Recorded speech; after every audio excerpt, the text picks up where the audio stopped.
Maulana Azad university में राष्ट्रीय खेल महोत्सव शुरू। विभिन्न खेल प्रतियोगिताओं में उत्साह से भाग ले रहे छात्र छात्राएं।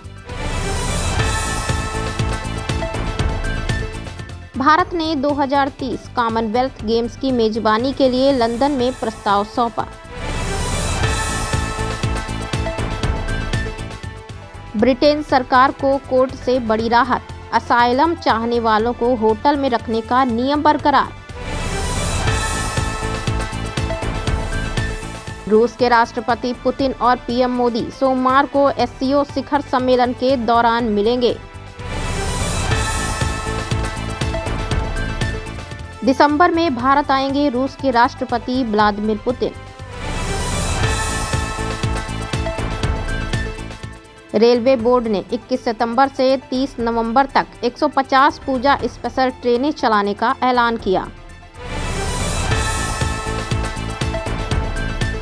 रुपया पहली बार 88 के पार। डॉलर के मुकाबले 88.09 पर हुआ बंद।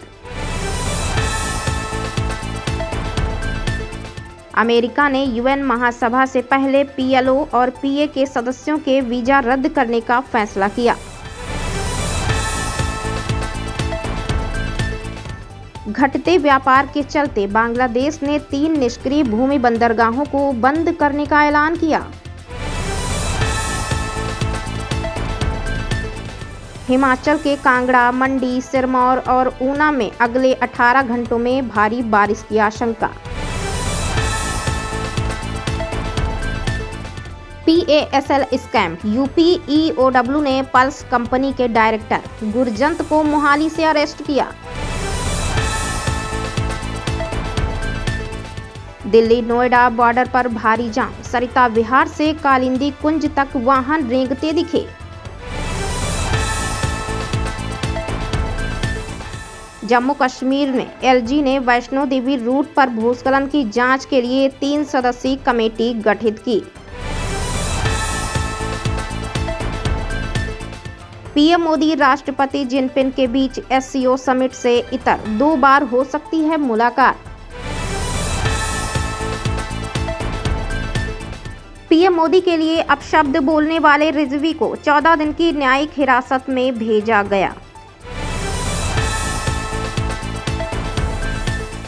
ईसी अब जुगाड़ आयोग बन गया। जनता बीजेपी को बिहार से बाहर करेगी। अखिलेश यादव का बड़ा बयान।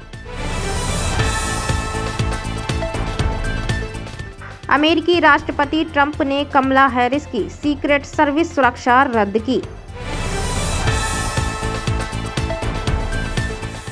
Asia cup hockey. भारत ने राजगीर में चीन को 4-3 से हराकर जीत दर्ज की।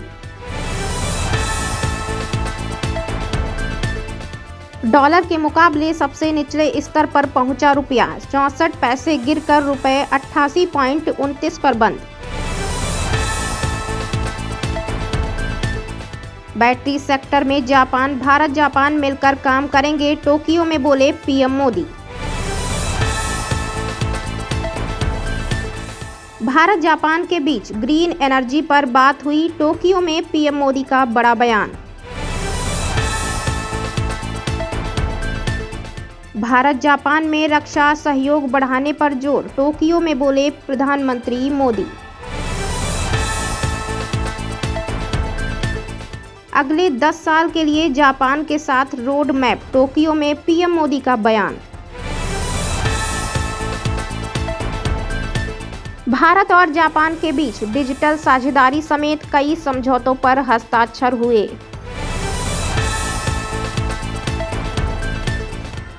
थाईलैंड की पीएम पेंटोंगटान शिनावात्रा को अदालत ने पद से किया बर्खास्त।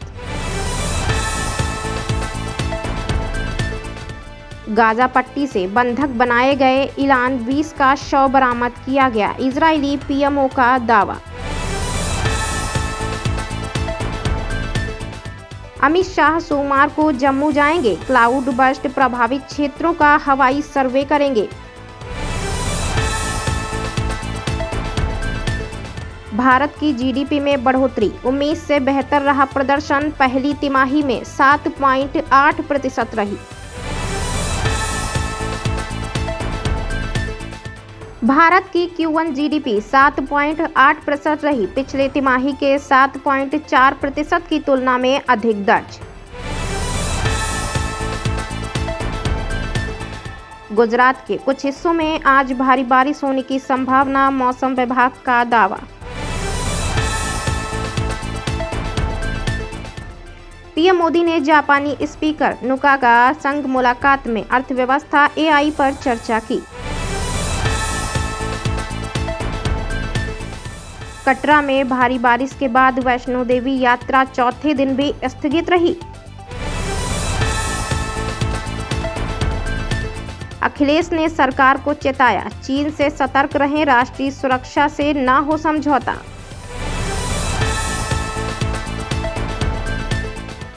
आदिलाबाद कोर्ट ने आदिवासी महिला से रेप मामले में ऑटो ड्राइवर को उम्र कैद दी। पीएम मोदी ने टोक्यो में अपने जापानी समकक्ष शिगेरू इशिबा संग शिखर वार्ता की। छत्तीसगढ़ में भारतीय सेना के जवान की हत्या मामले में NIA ने 5 नक्सली आरोपियों के खिलाफ चार्जशीट दाखिल की।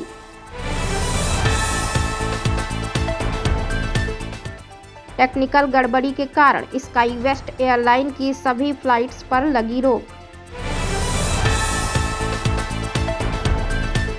वेनेजुएला से तनाव के बीच अमेरिकी युद्धपोत पनामा नहर में प्रवेश कर कैरेबियन सागर की ओर बढ़ा।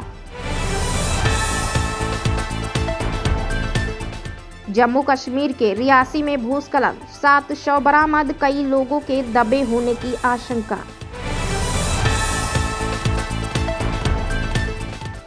राहुल गांधी तेजस्वी यादव की वोटर अधिकार यात्रा में पहुंचे अखिलेश यादव। जम्मू कश्मीर के रामबन में बादल फटने से भारी तबाही, 3 लोगों की मौत, मलबे में कई घर दबे। टैरिफ विवाद के बीच भारत के राजदूत विनय क्वात्रा ने US सांसद से की मुलाकात, व्यापार संतुलन पर की चर्चा। दिल्ली में यमुना उफान पर खतरे के निशान से ऊपर बह रही है। कोर्ट का फैसला पक्षपातपूर्ण, टैरिफ अब भी लागू, राष्ट्रपति ट्रंप का दावा। अमेरिकी राष्ट्रपति ट्रंप को झटका, अपील कोर्ट ने कई टैरिफ को अवैध करार दिया। अमेरिका ने फिलिस्तीनी राष्ट्रपति अब्बास और 80 अधिकारियों का वीजा रद्द किया। पूर्व राष्ट्रपति की गिरफ्तारी के बाद श्रीलंका के 2 और नेता भ्रष्टाचार के आरोप में गिरफ्तार। POK में सुरक्षा चौकी पर फायरिंग, 2 अधिकारी की मौत।